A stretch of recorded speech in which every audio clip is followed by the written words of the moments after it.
Há algum tempo atrás eu tava com vontade de jogar algum jogo de corrida do PS2, mas eu lembrava que a versão de PC desses jogos geralmente sempre tinha bugs, muitos bugs, ou geralmente era impossível de achar. Isso vale a pena para os jogos retro que foram portados para PC nessa época. Disso daí me chega um amigo e me fala: cara, achei como baixar Need for Speed Underground 1 pelo site maravilhoso chamado MyAbandonware, que é simplesmente o site que preserva jogos que não é possível achar em qualquer lugar para ser vendido, né? Spider-Man Web of Shadows, sua hora vai chegar aqui no canal, hein? Seguindo, fui lá, baixei, fiz 30 gambiarras diferentes para o game rodar e simplesmente falei: por que não jogar a versão de PlayStation 2? E foi assim que eu rejoguei um dos melhores jogos de corrida dessa época. Is that your fantasy? Look, that's Ed. Take a good look, man. He's a winner, and winners get mad respect. Calma, antes de me crucificar, eu sei que existe o Underground 2, que é igualmente bem avaliado, também nostálgico pelo pessoal, que eu particularmente não gosto muito por achar bem fácil o game e longo demais. O Most Wanted e o Carmo também existem, eu lembro deles. Todos eles sendo ótimos jogos de corrida, mas a simplicidade do segundo jogo feito pela Black Box na época, que era desenvolvedora dos jogos do Need for Speed, sendo o primeiro o Need for Speed Hot Pursuit 2, me encanta muito devido ao fato de hoje termos apenas jogos realistas com um pouco de arcade, como no caso da franquia Forza, ou no caso do Gran Turismo, que puta que pariu, fez um erro, fudeu, parece que está dirigindo na vida real. Nesse sentido aí, você olha pro Need for Speed Underground e fala como é bom jogar ele com a bunda só apertando o acelerador sem parar e usar a nitro como se não houvesse amanhã. Outro detalhe importante é a carência de jogos bons na franquia. Não estou dizendo que o Need for Speed 2015 e o Hit sejam ruins, porém não no nível desse jogo em específico. Além do fato que a EA não lança nada de novo desde 2022 pra franquia, e ano passado, se eu não me engano, foi aniversário da franquia também. Tá, mas agora só vamos falar de coisa boa. Cara, como pode um jogo com 111 eventos e 20 carros ser na maioria de origem japonesa os melhores, na minha opinião?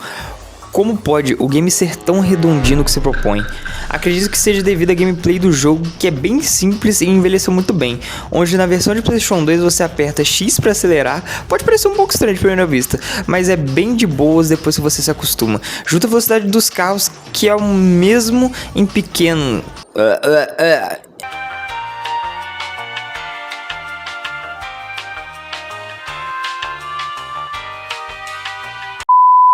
Outro ponto que eu queria comparar é nessa questão de velocidade. Cara, não sei se é apenas comigo ou já aconteceu com vocês, mas no Hit eu sinto que os carros são tão lentos a 200 por hora que só quando chega a 300 eu consigo sentir velocidade realmente. Bom, às vezes eu tô reclamando demais, mas enfim, voltando para as questões do game, um bom ponto é se destacar é a progressão do jogo. Todavia, cara, por que caralho é tão difícil fazer uma progressão boa hoje em dia? No Forza 5 o jogo deixa todos os carros liberados no início e foda-se, dá uma sensação de progresso muito merda. Ao contrário dos jogos antigos, onde aos poucos você libera coisas novas, e ainda vou ter críticas a isso no Underground, mas vou chegar lá, calma.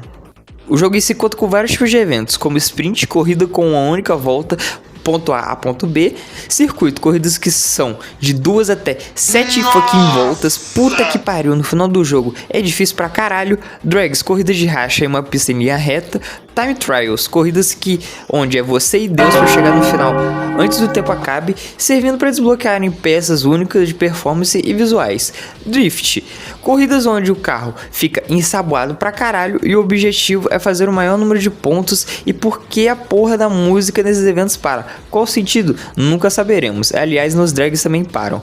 Sumiu!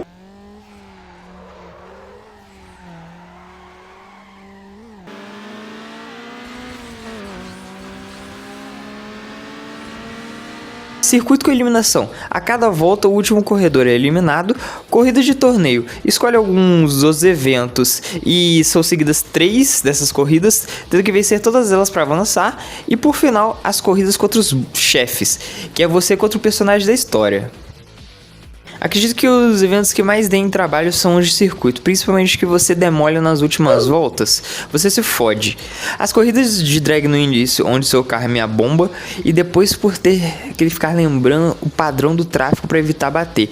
E esse drift, mas acho que eu sou horrível nesse caso, pois eu sempre bato o carro.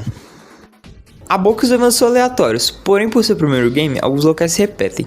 Mas a sacada dos desenvolvedores foi fazer um mapa de cidade onde as corridas fossem alterando as rotas a cada vez que você fosse progredindo no jogo, dessa forma evitando ficar maçante e repetitivo. Todavia acredito que poderia ter mais variedade entre os carros que corremos contra, já que apresenta um sistema de personalização bom, já vou comentar sobre, e alguns eventos os carros acabam se repetindo, mas isso é o de menos, acredito que você só vai notar isso se você estiver bem atento jogando. Seguindo essa linha de personalização, ela não é tão complexa quanto a do Underground 2, mas para o primeiro jogo é excelente. Só não entendo muito o caso dos itens de tonagem, que você tem os kits com o nome da marca, mas isso não afeta em nada a gameplay. Tá lá, é um detalhe bacana, mas não atrapalha em nada. Você pode deixar o carro todo fodido de tanto personalizar, ou deixar o carro na moral, sem tanta coisa. Diferente do outro game, que no final do jogo, ou tu joga com o carro de palhaço, ou tu não vai correr. As questões para a época em que se tinha uma cultura do tuning foi bem acertado, junto ao fato de alguns eventos que te dão fucking revistas. As revistas são desafios que você tem que cumprir no jogo, mas o jogo em si não te fala o que é, mas é legal até. Com seu carro na capa, um detalhe bem legal para mostrar ao jogador que olha que isso é arrombado, você tá progredindo, você tá conseguindo avançar no jogo. Outro detalhe que foi bem acertado é os carros. Moleque, só carro pica. Exemplos como Supra, Skyline e Eclipse nunca somem na minha cabeça e acredito que a de vocês também não. Mas tenho medo do Gol quadrado a 200 por hora e o Peugeot. Lembrança de guerra, cara. Além disso, as músicas se encaixam que nem luva, pois puta que pariu, nunca vi uma soundtrack combinar tanto com a vibe de um jogo, tendo rock, rap, hip hop, eletrônica e algumas alternativas. Diferente do Hit, que tem o Pesadelos até hoje com maneira. Escuta só algumas dessas pedradas.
Alguns pontos do jogo bem acertados do game a se falar são: a modelagem dos carros e o barulho do motor são pontos bem acertados, a sensação de velocidade, como eu havia comentado, igualmente junto ao fato do jogo se passar à noite. Apesar de que eu acho que poderia ter um sistema de dia e noite para variar ainda mais e você não notar que ele tem repetição. Algo bem importante também de se citar: o game é bonito demais até hoje, devido a se passar de noite com os reflexos nos carros, no chão das ruas, e a iluminação é muito bem feita. Tem o fato também de você não precisar comprar carros, apenas trocando por uma quantidade de créditos e mantendo as configurações e estilo do carro antigo, algo que se torna bem prático. Acharia super legal se algum jogo moderno de corrida tivesse isso, porém, perguntando se você quer manter as configurações do seu último carro, para te dar opção e mais variabilidade nessa questão. No entanto, não se vive apenas de coisas boas, né? Começando pela coisa que eu fico puto. Caralho, moleque, eu odeio os NPCs de carro na rua. Como pode ser um trânsito tão caótico a ponto de foder os carros adversários também, filho? Já perdi a conta de quantas vezes eu bati em algum carro enquanto tava a 200 por hora e tive que resetar a corrida toda. Pelo menos o reset é apenas você apertar Select e o carro volta da maneira mais rápida possível. Um ponto rápido que eu não comentei anteriormente é o restart do jogo, que pelo menos é rápido. Em corrida de torneio você começa a corrida atual e não da primeira. Todavia, vamos voltar para as desgraças. Importante citar também Que, meu amigo, às vezes a física desse jogo é a sua pior inimiga, né? Bater o carro na parede quando ele tá muito rápido é o famoso bateu fudeu. Pois o carro vai rodar ou a física não vai funcionar direito. Geralmente você vai rir disso e resetar a corrida, mas em algumas horas que estressa, principalmente quando você tá perto de vencer. Em eventos de circuito com 6 voltas ou 7. Entretanto, dá pra relevar, é o primeiro jogo e no Underground pelo menos eu lembro que foi consertado.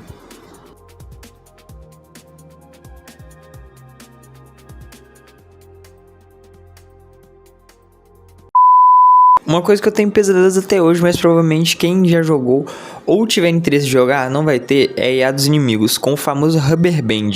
Que, meu amigo, no hard, perto de finalizar o jogo, vira putaria. Carro virando míssil pra te passar e você não entendendo absolutamente nada. Mas isso é um problema comum da época e não fica apenas no Need for Speed. Se eu não me engano, o Gran Turismo também tem esse problema. Apenas para concluir essa parte, uma coisa que me incomoda um pouco é o fato de demorar um pouco além do ponto o desbloqueio dos novos itens da loja. Não no caso dos carros, e sim da personalização. Acho que o próximo da metade do game não libera muita coisa nova para modificar. Só tendo algumas peças, pelo menos perto do final do jogo, isso melhora.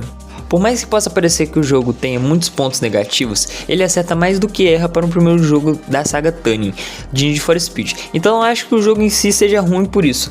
Teste o jogo e veja por suas próprias conclusões.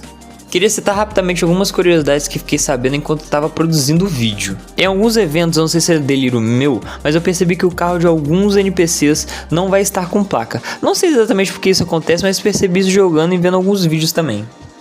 Um detalhe do mapa que nunca entendi são os carrinhos de supermercado em algumas pistas. São muito específicos e às vezes só aparece uma pista. Não entendi o que os desenvolvedores queriam com isso, mas tá lá, né?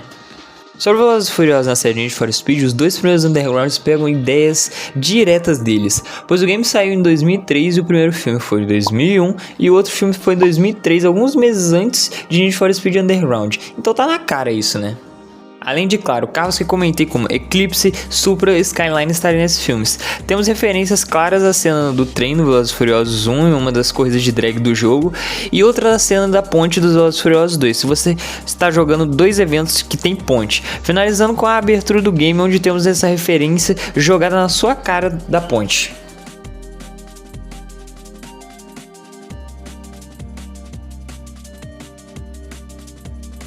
Importante citar que o game também conta com uma versão japonesa diferente com o nome Underground G, que é claro, traduz o game para japonês e adiciona 7 vinis que não estão na versão padrão.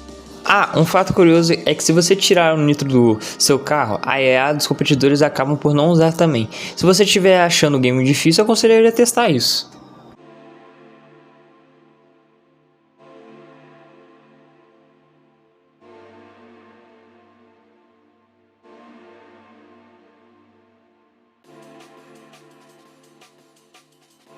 O mapa do game também possui alguns atalhos, mas a maioria eu acho meio bucha, por conta que as curvas são bem fechadas em trechos de alta velocidade, ou no caso do esgoto que mais atrapalha do que já ajuda.